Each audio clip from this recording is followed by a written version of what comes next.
নমস্কার বন্ধুরা, জয়শ্রী প্রদীপ কিচেন ব্লগে সবাইকে স্বাগতম। আজ আমি একটি নতুন রেসিপি নিয়ে হাজির হয়েছি। আজ আমি আপনাদের বাটা মাছের ঝোল করে দেখাবো। তবে চলুন বন্ধুরা, খুব বেশি দেরি না করে আমি রেসিপিটা শুরু করি। এখানে আমি 250 গ্রাম বাটা মাছ নিয়েছি, আর বাটা মাছগুলো কেটে বেছে আমি খুব ভালো করে ধুয়ে নিয়েছি। এবারে আমি মাছগুলো ম্যারিনেট করে নেব। নুন দিয়ে দেব, হলুদ গুঁড়ো দিয়ে দেব, সামান্য পরিমাণে লঙ্কা গুঁড়ো দিয়ে দেব,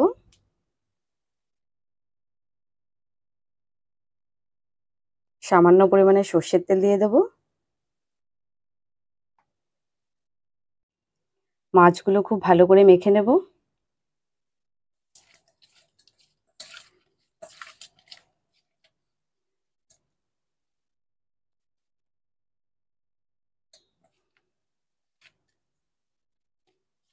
মাছগুলো আমি ম্যারিনেট করে নিয়েছি।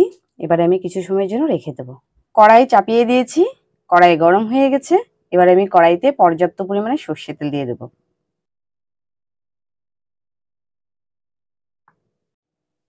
সামান্য পরিমাণে আমি নুন দিয়ে দেবো, যাতে করে মাছগুলো ভাজার সময় কড়াইতে লেগে না যায়।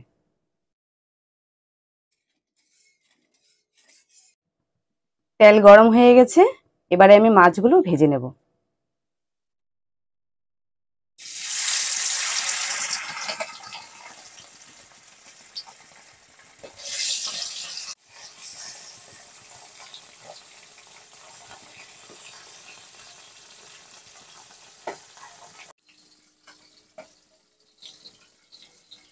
মাছের এক পিঠ ভাজা হয়ে গেছে, এবার আমি অপর পিঠটা উল্টে দেবো।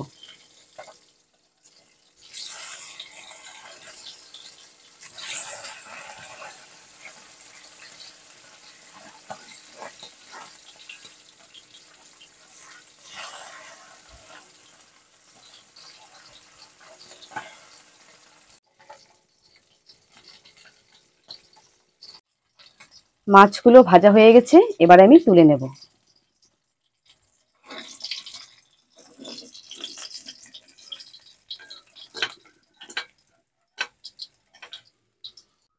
বাকি মাছগুলো আমি এইভাবে ভেজে নেব।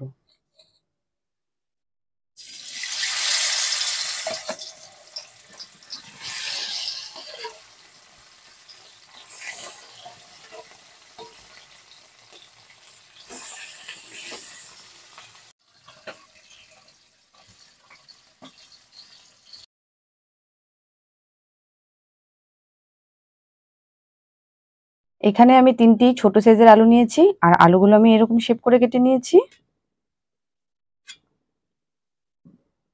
বেগুন নিয়েছি, বেগুনগুলো আমি এরকম সাইজ করে কেটে নিয়েছি।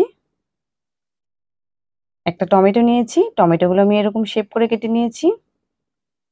3টে কাঁচা লঙ্কা নিয়েছি, আর নিয়েছি ধনেপাতা কুচি। কেটে ধুয়ে রাখা আলু এবারে আমি ভেজে নেব।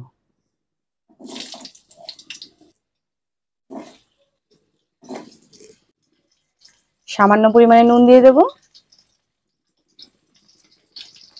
সামান্য পরিমাণে হলুদ গুঁড়ো দিয়ে দেব,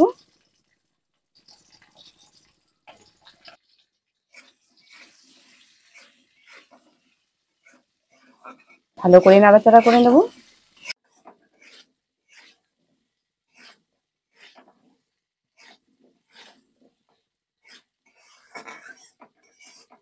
আলুগুলো ভাজা হয়ে গেছে, এবারে আমি তুলে নেব।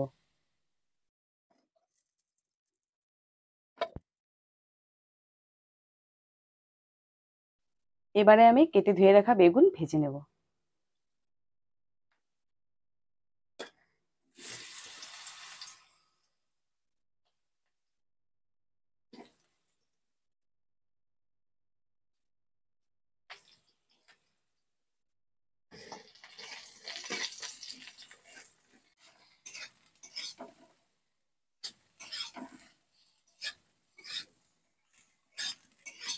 বেগুনগুলো আমি হালকা করে ভেজে নিয়েছি, এবার আমি তুলে নেব।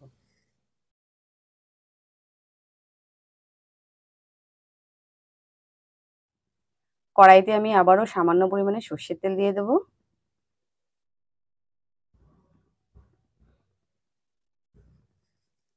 ফোড়নে আমি গোটা জিরা দিয়ে দেব। একটি তেজপাতা নিয়েছি, তেজপাতাটাকে আমি দোফালা করে দেব।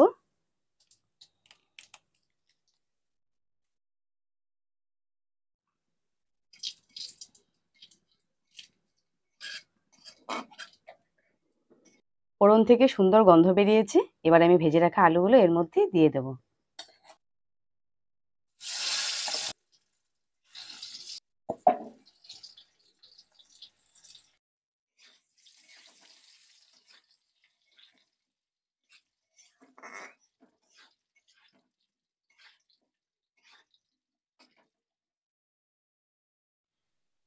এবারে আমি এক এক করে মশলাগুলো এর মধ্যে দিয়ে দেব। স্বাদ মতো নুন দিয়ে দেব, হলুদ গুঁড়ো দিয়ে দেব, 1 চামচ জিরে গুঁড়ো দিয়ে দেব, ধনে গুঁড়ো দেব 1 চামচ, শুকনো লঙ্কার গুঁড়ো দিয়ে দেব,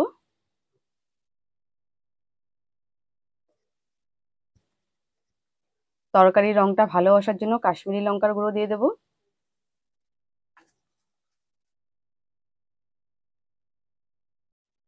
সামান্য পরিমাণে জল দিয়ে দেব।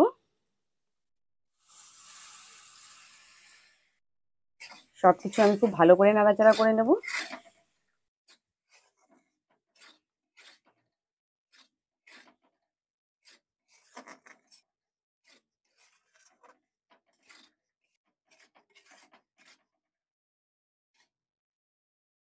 মশলাগুলো আলুর সাথে আমি খুব ভালোভাবে কষিয়ে নিয়েছি। ফ্লেমটাকে আমি লো করে দিয়েছি। এবারে আমি ভেজে রাখা বেগুনগুলো এর মধ্যে দিয়ে দেব।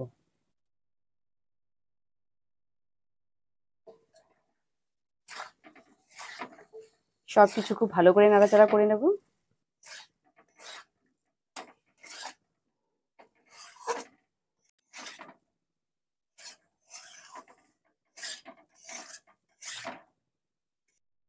আলু বেগুনগুলো মশলার সাথে আমি খুব ভালো করে কষিয়ে নিয়েছি। এবারে আমি জল দিয়ে দেব।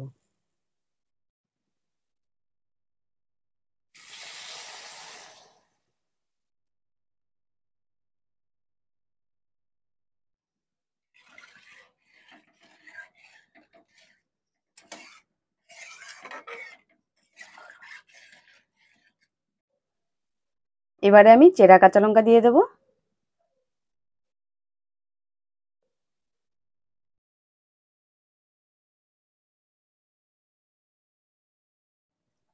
ঝোলে জাল এসে গেছে, সুন্দর টকবক টকবক করে ফুটছে। এবারে আমি ভেজে রাখা মাছগুলো এর মধ্যে দিয়ে দেব।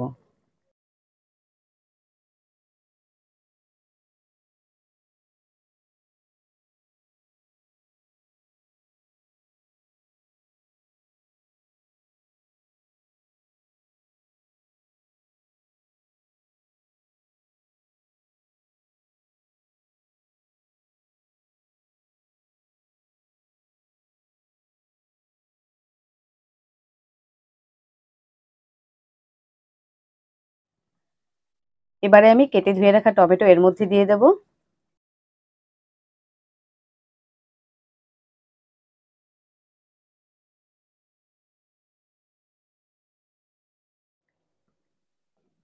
এবারে আমি চেক করে নেব আলুগুলো বয়েল হয়েছে কিনা।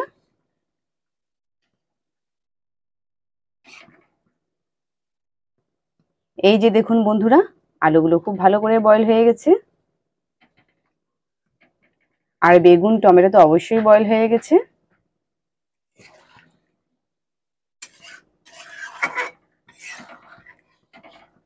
খুব হালকা হাতে নাড়াচাড়া করতে হবে যাতে করে বেগুনগুলো ভেঙে না যায়। আর টমেটোগুলো বয়েল হবে কিন্তু যাতে গলে না যায়। এবারে আমি ধনেপাতা কুচি এর মধ্যে দিয়ে দেব।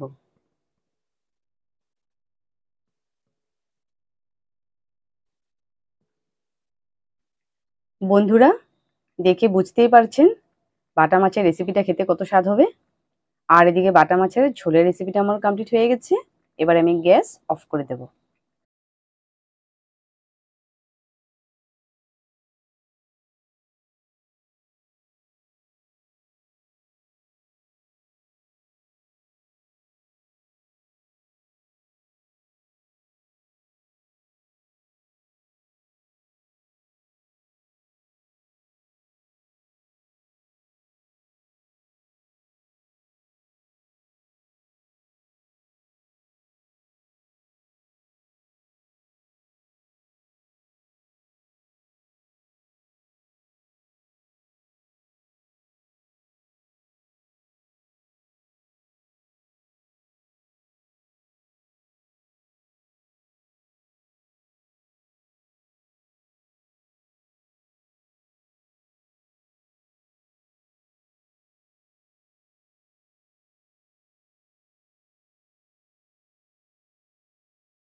বন্ধুরা, ভিডিওটি আমি এখানেই শেষ করছি। যদি ভিডিওটি আপনাদের ভালো লেগে থাকে তাহলে অবশ্যই লাইক করবেন, কমেন্ট করবেন, শেয়ার করবেন এবং প্লিজ সাবস্ক্রাইব অবশ্যই করবেন।